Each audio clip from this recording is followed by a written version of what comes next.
So welcome back to our channel. 2026 பார்த்தீங்கன்னா ஹாலிவுட்ல ஒரு சூப்பரான ஆக்ஷன் த்ரில்லர் எபிசோடாக எடுக்கப்பட்ட ரிச்சர்ட் சீரிஸோட சீசன் 4 இப்போ அமேசான் பிரைம்ல தமிழ் டப் ஸ்ட்ரீமிங் பண்ணியிருக்காங்க. இந்த சீரிஸ்ல டோட்டலா பார்த்தீங்கன்னா இப்போதைக்கு ஒரு 3 எபிசோட் ரிலீஸ் பண்ணியிருக்காங்க. சரி, கதை அப்படின்னு பார்க்கும்போது சீரிஸோட சீசன் 1, 2, 3 இதெல்லாம் பார்த்துருந்தீங்க அப்படின்னா ரிச்சர்ட் அப்படின்ற கேரக்டர் யார் அப்படின்னு உங்களுக்கு தெரியும். ஸோ சீசன் 4ல நம்ம ரிச்சர்ட் பார்த்தீங்கன்னா சப்வேல இருக்கிற ஒரு ட்ரெயின்ல போயிட்டே இருக்கும்போது திடீர்னு அந்த ட்ரெயின்ல யாருமே இல்லை, ஆனா ஒரே ஒரு லேடி மட்டும் பாத்தீங்கன்னா நம்ம ஹீரோ பாக்குறாரு.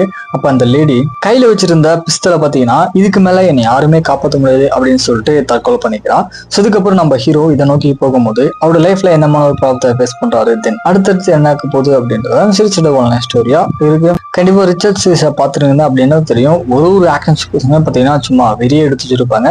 தென் நம்ம ஹீரோவுமே பாத்தீங்கன்னா ஒரு ஆக்ஷன் த்ரில்லருக்கு ஏற்ற மாதிரி அவரோட பாடியா இருக்கட்டும், ஆக்டிங் எல்லாமே பாத்தீங்கன்னா தரமா இருக்கும். டெக்னிக்கலி அப்படின்னு பார்க்கும்போது சீரிஸ் ஃபுல்லாமே பார்த்தீங்கன்னா ஒரு தரமான எடிட்டிங்கோடு சேர்த்து ஸ்க்ரீன் பிளே எல்லாமே சர்ன்னு கொண்டு போவாங்க. தென் ஒரு சில எமோஷன் இதெல்லாமே பற்றி நல்லா இருந்துச்சு. தென் சீரிஸ்ல அங்கங்க வரக்கூடிய ட்விஸ்ட் அண்ட் டர்ன்ஸாக இருக்கட்டும், இதெல்லாமே பார்த்தீங்கன்னா ஓரளவுக்கு நல்லா ஒர்க் அவுட் ஆயிடுச்சு. ஓவரால் இந்த சீரிஸை கண்டிப்பாக ஒன் டைம் ட்ரை பண்ணி பாருங்க. ஒரு தரமான ஆக்ஷன் த்ரில்லர்ஸாக விரும்பி பார்ப்பீங்க அப்படின்னா இந்த சீரிஸ் உங்களுக்கு ஒர்க் அவுட் ஆகும். தனியாக மட்டுமே பாருங்க.